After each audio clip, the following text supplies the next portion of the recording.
जय जय श्री राधेश्याम। जय जय श्री जगन्नाथ। आज आत्मिक प्रवाहर कथावस्तु शीर्षक हारी जाइथिबा लोकर कि अछि। समस्ते भावती हारी जाइथिबा लोकर कौन अछि। अछि तो केवल तड़ा खाइबा ही अछि। ताहा पुणी ताकू हरै देथिबा लोकर आखि सामनारू, मनरू, द्वार सामनारू। हृदय कथा एठी न उठाइबा भल। एठी हारी जाइथिबा लोकंकु पचारे किए। समस्ते जिणिथिबा लोक को ही प्रशंसा करती। आउ मनरे एई चिंता ही पोषण करती। हारी जाइथिबा लोकटी जेमिति ता जीवन सब किछि नष्ट कर देइछि। एबे टिके चिंता करिबा एठी हारी जीवार अर्थ कौन। मनुष्य एठी हारे केउथिरे। एहा सहित से विषय भी चिंता करिबा। एठी जणे अन्य जनको हरि देइछि बोली भाबे किए। हारिबा जितिबा कथा उठिले आम मन को विभिन्न प्रकार क्षेत्र बा कार्यर फल ही आसी थाए। गोटिए हला कौनसी खेल बा प्रतियोगितार परिणति एवं अन्यटी कौनसी युद्धर अंतिम मुहूर्तर बहु आकांक्षित विजयर सुख अबा पराजयर ग्लानि। ठीक कहली ना। भावंतु कौन भावुछंती। आउ किछि आसिला मन को आसीथिव निश्चित। तेबे कौन आसला कहले। विभिन्न प्रकार परीक्षार फल। हाँ ठीक कथा। तेबे एतिकी को नहीं आगो को बढ़िबा ना आउ किछि जोड़िबा। जदि अछि कहंतु। किछि तो कहउनांती। केवल सुनिले केमती हबो कहले। आपण मानक भितरु केही तो कहंतु। आउ केउं क्षेत्र रे मनीष हारिबा अबा जितिबार स्वाद बारी थाए कहंतु। हाँ आपण ठीक भाबुछंती। टिके उच्च स्वर रे कहले। ठीक कहिछंती। जहा कहले समस्त को कहि देबी। ठीक अछि। ताहा हेउची प्रेम। सुनिले तो कौन कहली। प्रेम प्रेम प्रेम। हारी जाइथिबा लोकर कि अछि। आपण खेल रे हारंतु पुणी थरे खेली जिणी परिबे। आपण परीक्षा रे अकृतकार्य हुंतु पुणी थरे परीक्षा देई कृतकार्य होई परिबे।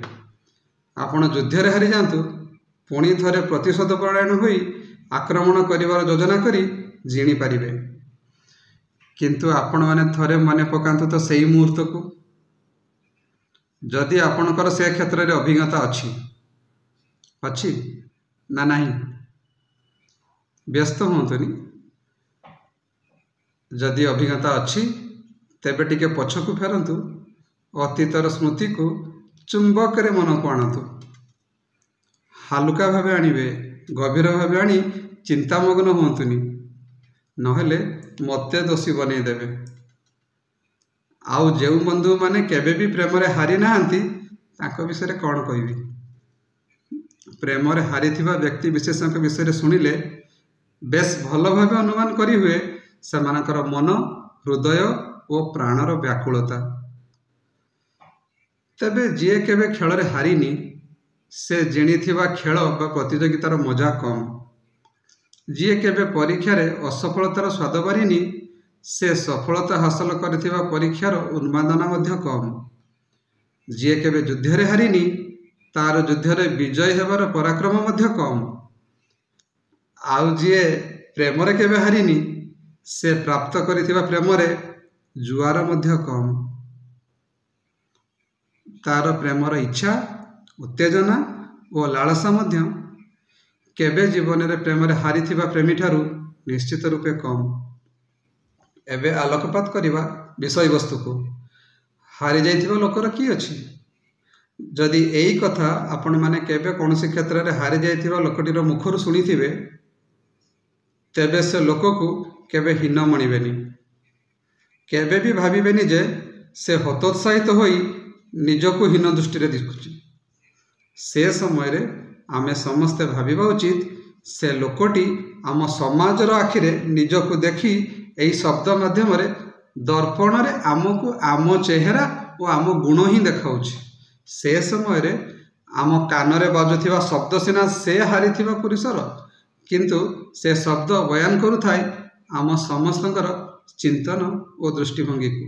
ଏହା ହେଇପାରେ କୌଣସି ପୁରୁଷ ବା ନାରୀର। ତେଣୁ ହାରିଯାଇଥିବା ପୁରୁଷ ବା ନାରୀର ସାମ୍ନାରେ ଆମର କେବେ ଗର୍ବ ପ୍ରଦର୍ଶନ କରିବା ଉଚିତ ନୁହଁ। ତାକୁ କେବେ ବି ତାଚ୍ଛଲ୍ୟ ଭରା ଦୃଷ୍ଟିରେ ଦେଖିବା ଉଚିତ ନୁହେଁ। ହାରିଯାଇଥିବା ଲୋକଟି କ'ଣ ଅଛି? ଯେବେ ବି ଏପରି ଚିନ୍ତା ଆମ ମନକୁ ଆସିବ, ଆମେ ଜାଣି ରଖିବା ଉଚିତ ତାଠାରେ ଆମ ଆଖିରେ ଦେଖାଯାଉନଥିବା ଅନେକ ମୂଲ୍ୟବାନ ଦିବ୍ୟ ତତ୍ତ୍ୱ ଅଛି, ଯାହା ସବୁକୁ ଦେଖିବା ପାଇଁ ଆମ ସମସ୍ତଙ୍କର ଦିବ୍ୟ ଦୃଷ୍ଟି ଦରକାର। ତାହା ପାଇବା ପାଇଁ ହେଲେ ଆମକୁ ବି ଜୀବନରେ ହାରିବାର ସ୍ୱାଦ ନେବାକୁ ହେବ। ତେବେ ଯାଇ ଆମେ ସମସ୍ତଙ୍କଠାରେ ଦିବ୍ୟତା ଠାବ କରିପାରିବା। ଆଉ ଏକ ବିଶେଷ କଥା ହେଉଛି, ହାରିଯାଇଥିବା ଲୋକଟି ଜୀବନରେ ଶିକ୍ଷାକୁ ଗ୍ରହଣ କରେ ଏବଂ ନିଜକୁ ନିଜେ ମୂଲ୍ୟାଙ୍କନ କରିବାର କୌଶଳ ହାସଲ କରିନିଏ। ସେତେବେଳେ ସେ ନିଜର ମୂଲ୍ୟାଙ୍କନ କରି ଆମ ଆଖିରେ ଦିଶୁଥିବା ସମସ୍ତ କ୍ଷଣଭଙ୍ଗୁର ଅତି ଆକର୍ଷଣୀୟ ପଦାର୍ଥର ଅସଲ ରୂପ, ଗୁଣ ଇତ୍ୟାଦିର ପରିଚୟ ପାଇଯାଏ। ଆଉ ଠିକ୍ ସେହି ମୁହୂର୍ତ୍ତରେ ତା ଉପରେ ଈଶ୍ୱରଙ୍କ କୃପାବୃଷ୍ଟି ହୁଏ। ଆପଣ ଭାବିପାରନ୍ତି ବା ପ୍ରଶ୍ନ କରିପାରନ୍ତି, ଏତେ ପରେ କାହିଁକି? ଆମେ ସମସ୍ତେ ଜାଣି ରଖିବା ଉଚିତ, ଈଶ୍ୱର ବା ପରମାତ୍ମାଙ୍କ ଠାରୁ ଆସୁଥିବା ପୁରସ୍କାର ସର୍ବଦା ଏ ଜଗତରେ ତିରସ୍କାରର ପରେ ହିଁ ଆସିଥାଏ। ଯଦି ଆମର ଏତିକି ଜ୍ଞାନ ଉଦୟ ହେଇଯାଏ ନା, ଆମେ ବେଶ ଭଲ ଭାବେ ବୁଝିଯିବା ହାରିଯାଇଥିବା ଲୋକର କି ଅଛି। ଆଜି ପାଇଁ ଏତିକି, ରହୁଛି। ଧନ୍ୟବାଦ। ଜୟ ଜୟ ଶ୍ରୀ ଜଗନ୍ନାଥ। ଜୟ ଜୟ ଶ୍ରୀ ରାଧେଶ୍ୟାମ।